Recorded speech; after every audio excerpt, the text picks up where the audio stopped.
The story of Batman is that of a boy who lost his family, spending the rest of his life trying to get it back again. This is done through violence, wherein he takes out his pain on evil people, through burden by trying to ensure that no other child has the same thing happen to him, but the marketing decisions over the years to expand Batman's style of superhero combat, gadgetry, intelligence, and martial arts into more characters associated with him brought about another method of restoring his family: other crime fighters who work alongside him. Dick Grayson, Barbara Gordon, Jason Todd, Tim Drake, Stephanie Brown, Jean-Paul Valley, Gavin King, Duke Thomas, Helena Bertinelli, David Zavimbe, Luke Fox, Harper Row, all people not related to Bruce Wayne in any way, took up a mantle associated with the Batman mythos. Hell, even his own relatives did so. His son, his cousin, his...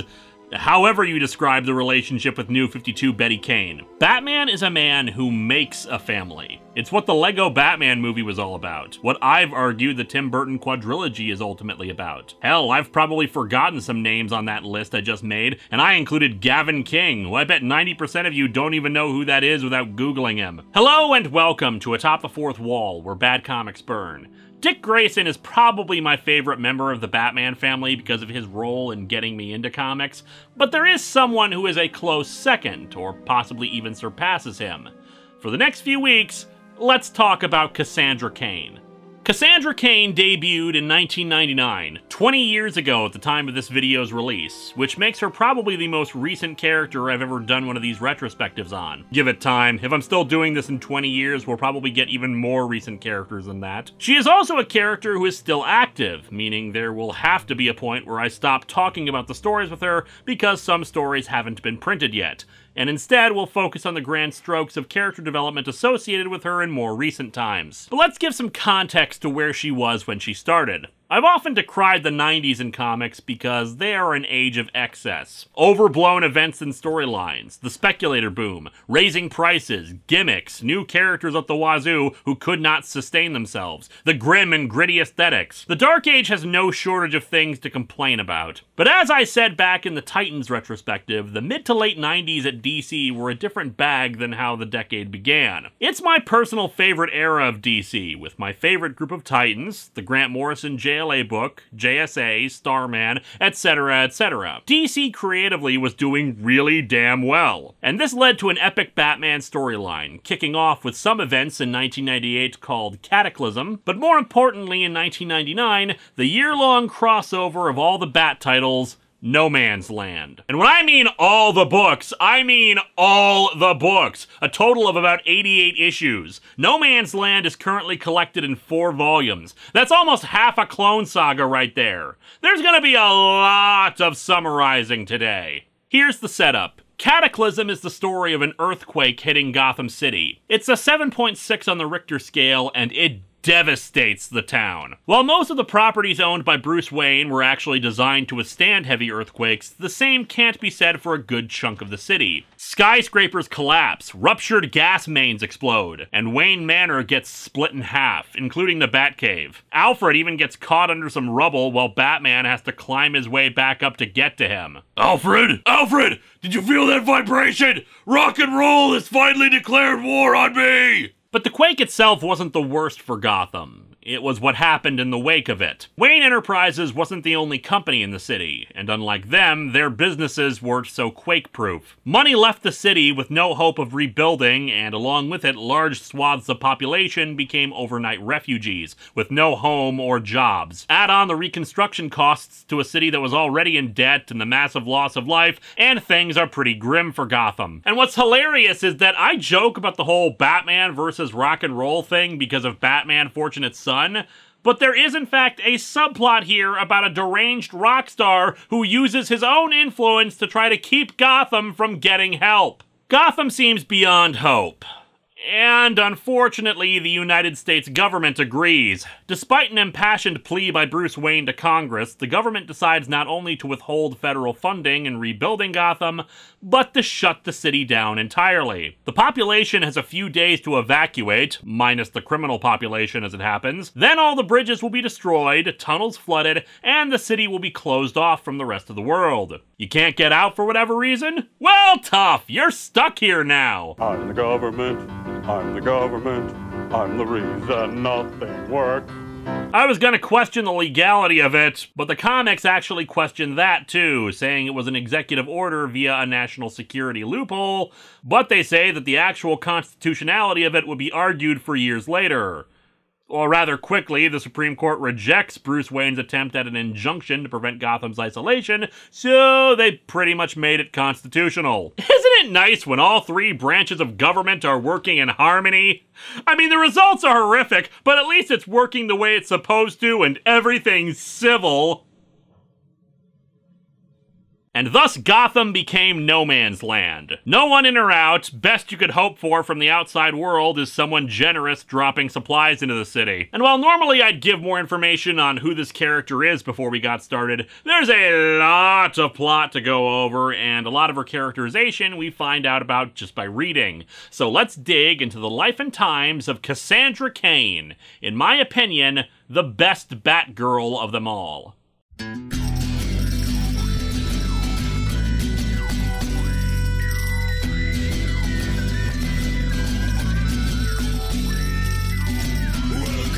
Atop the Fourth Wall, where bad comics burn. Linkara's gonna teach you all a lesson you won't learn. Brodsky, you're not the smartest. Life out, you're not an artist. Anyone who's had a bad comic published, it could be your turn. Linkara, he's a man punch, wears a birdie hat. Linkara, he has a magic gun. Where'd he purchase that? Robots, Amazon and trucks, Linkara. This comic sucks, Linkara. If I could stick my hand in my heart, spill it all over the stage, would it satisfy you? So let's get back to No Man's Land. The city is quickly carved into different territories, many of which are owned by members of Batman's Rogues Gallery. In turn, several members of the Gotham City Police Department, led by Commissioner Gordon, stayed behind to try to protect the innocents still there and enforce some kind of order. Barbara Gordon, as Oracle, is also there, creating a network of operatives in the city and her vast knowledge of the area to get supplies out to people who need them while keeping tabs on everything happening. The gangs identify their territory with spray-painted tags and symbols. Bruce disappears for the first 3 months of the whole thing, disillusioned by what had happened, but of course comes back to find a very different kind of city than he's used to operating out of. I called the story half a Clone Saga, but that's not accurate at all. No Man's Land is a phenomenal epic, with a planned arc that was allowed to be executed. It pushes our heroes to the edge, yet still maintains who they are above all else. Obviously, things are not easy for Batman in all this. As he himself realizes, he had become highly reliant on technology for information and research. But what good is a computer in a place without power or networks? You can't hack a phone line when there are no phones. Low tech is more valuable than high tech, bullets less useful than knives unless you have a lot of them, which only one gang, led by Scarface and the Ventriloquist, have. Batteries for flashlights, coats, non-perishable food, these are the currency of No Man's Land. You want to be useful to a gang? Carpenters, seamstresses, mechanics, these are skills that make you valuable. Money is worthless, save for the Penguin, who has figured out some method of transporting goods in or out of the city. When Batman returns, no one is afraid of him anymore. The territories are little dictatorships, and the people in each one only respect the leaders of their respective territories to keep them safe. Even the police are more aggressive, more ready to break the laws they had previously set out to protect, especially as Gordon is egged on by Petite, a cop with a military background who is more than happy to execute prisoners and spill blood to get the job done. Gordon himself is pissed at Batman for abandoning the city for so long, plus the rest of the country finding him to be a laughingstock for needing Batman's help, believing that he was a fool to trust him, and that the police need to take back the city themselves. And in one territory, the Bat logo begins being spray-painted, but not by Batman. It's by a Batgirl, and for a good chunk of the story, their identity remains a secret. Although not to Batman, because this was also the period when Batman knew everything and could be in 6 places at once. Although maybe he was just pretending he knew who she was. So Batgirl, we meet at last. Or should I say, Alfred? Actually, Alfred is working with Batman in the sewer, in underground bases, and in Arkham Asylum itself. Batman recreates his myth by taking down Scarface, and this is actually the source of a meme image. You know that shot of Batman with a megaphone yelling, "Has anyone seen the Joker?" And the caption is, "World's Greatest Detective"? Yeah, what's actually going on there is him blaring into a megaphone that Scarface has been taken down, and this territory now belongs to him. Someone tries to snipe him, and of course, he gets right back up again. "I know they'll leave the neighborhood and spread the story. The Batman is back. He's angry, and he can't be killed. He can, however, be temporarily knocked down by a bullet." I hope they leave that part out. And he soon learns that he has to be some kind of leader. When he tries to hand freedom over to the citizenry of Scarface's territory, they don't know what to do with it. In No Man's Land, survival is the name of the game, and they're terrified of trying to be on their own, especially when the people who remained are greedy or incapable of surviving in a dog-eat-dog place. They need someone to ration food, protect against rival gangs from invading and taking over, that sort of thing. And indeed, he's forced to recruit Scarface's goons to act as his enforcers, of course laying out ground rules like giving people real food and not dog food, no guns, don't be a dick or he'll take them down, but they get first choice of food and water, so they're in a better position than they were under Scarface. But of course, some people just won't fall into line, so alliances must be made. Deals with former villains to house criminals, or maintain business as usual, but give him the resources he needs to stop greater exploitation and pain. Now you may be wondering,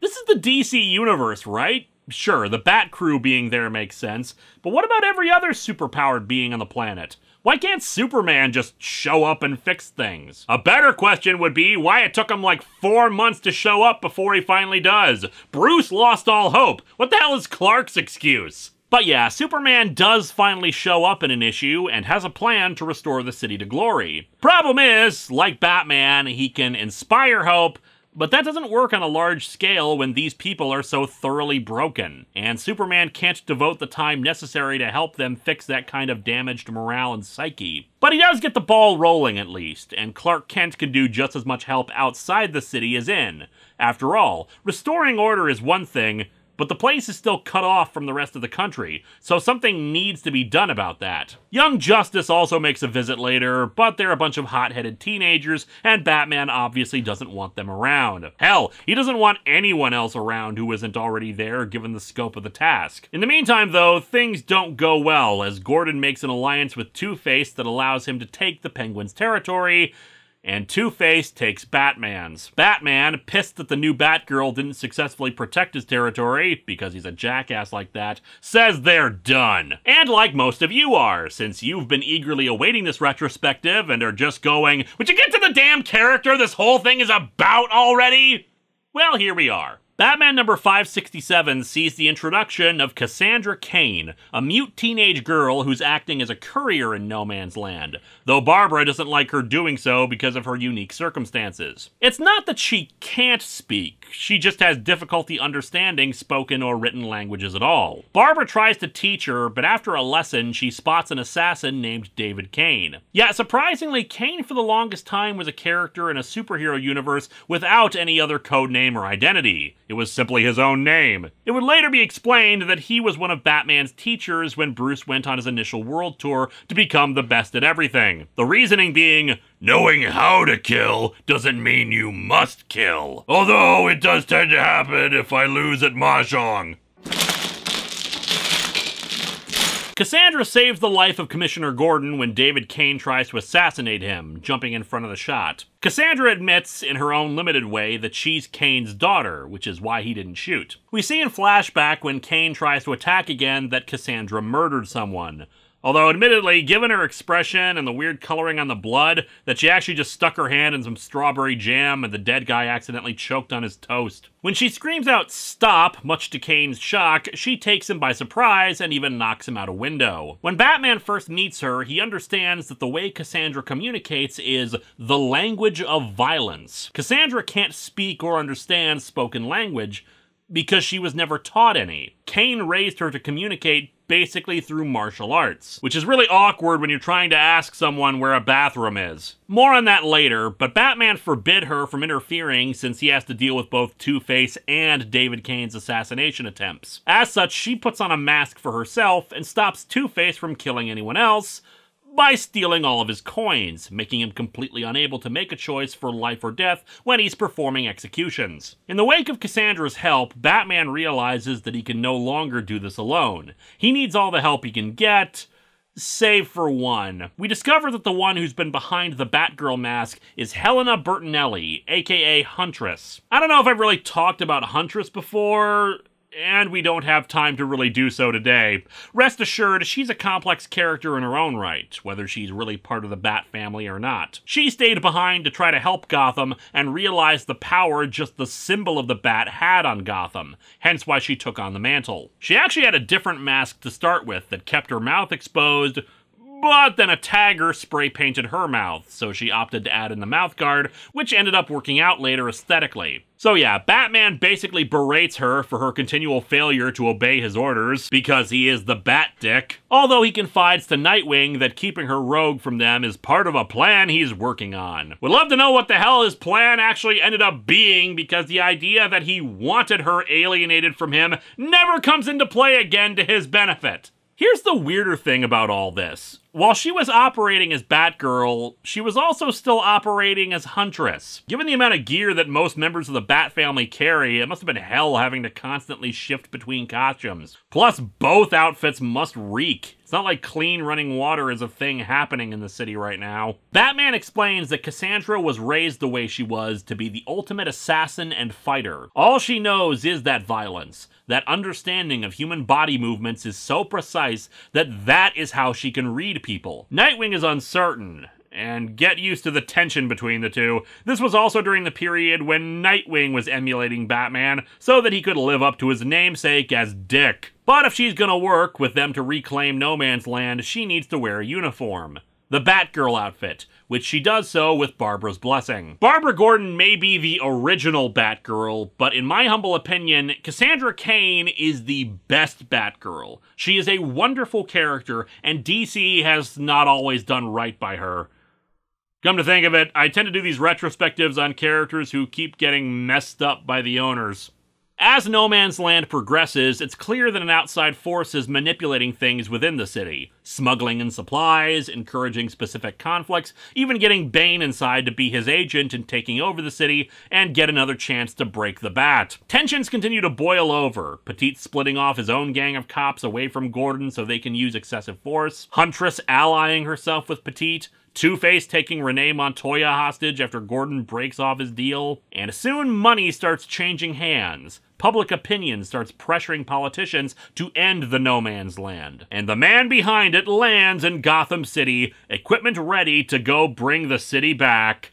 Lex Luthor. Yep, Lex openly acts in defiance of the No Man's Land quarantine and declares that he's gonna restore Gotham to its former glory.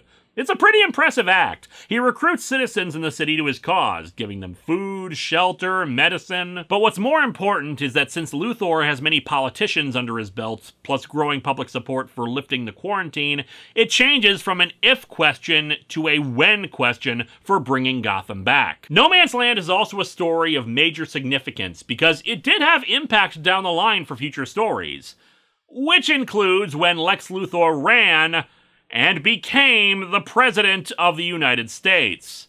His efforts in restoring Gotham were a big part of his success there.